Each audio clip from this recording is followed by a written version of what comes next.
In this and the preceding two lectures, we have learned how to determine whether a process is spontaneous, not spontaneous, or reversible using the second law of thermodynamics.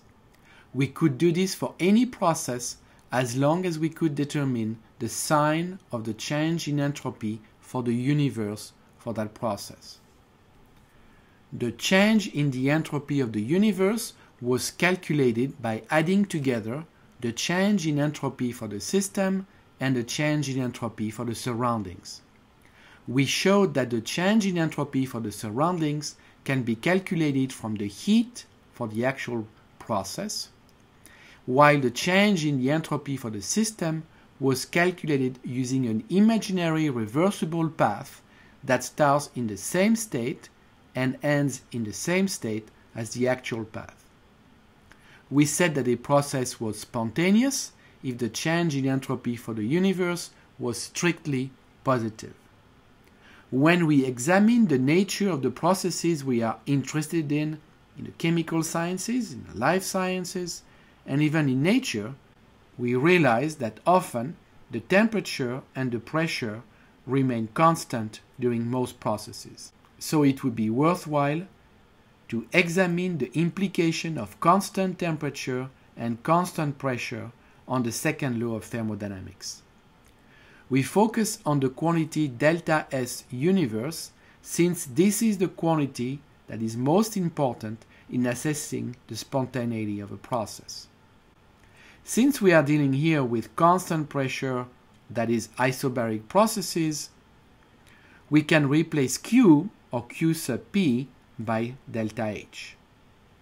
So, delta S universe for isobaric processes can be written as delta S minus delta H divided by T. Multiplying by T on both sides of this equation, we conclude that T times delta S universe is equal to T times delta S minus delta H.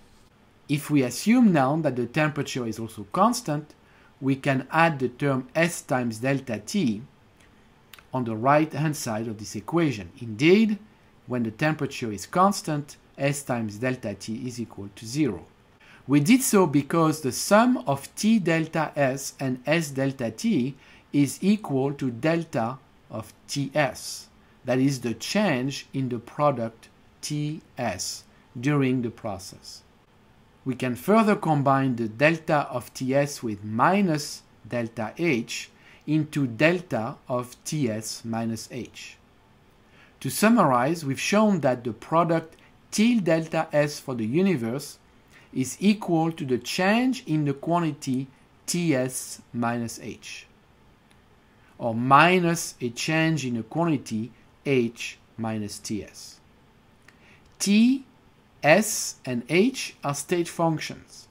So we are going to define a new state function, which we call G, the Gibbs energy, and write G as H minus Ts. So we conclude that delta G, or the change in the Gibbs energy during a process, is equal for isobaric and isothermal processes to minus T times delta S universe. Since T is the absolute temperature, it is always positive. So we conclude that delta G and delta S universe are always opposite in sign when the pressure and the temperature are constant. This observation allows me to restate the second law of thermodynamics for both isobaric and isothermal processes in the following way. A process at constant T and P is spontaneous if delta G is negative. A process at constant T and P is reversible if delta G is equal to 0. Finally, a process at constant T and P is not spontaneous if delta G is positive. These statements are very important because they allow us to study the spontaneity of a process between two states of a system by focusing only on the system states without having to worry about the surrounding. we can now summarize how the entropy of the universe and the Gibbs energy of a system evolve during spontaneous and not spontaneous processes, and discuss what we mean by equilibrium state.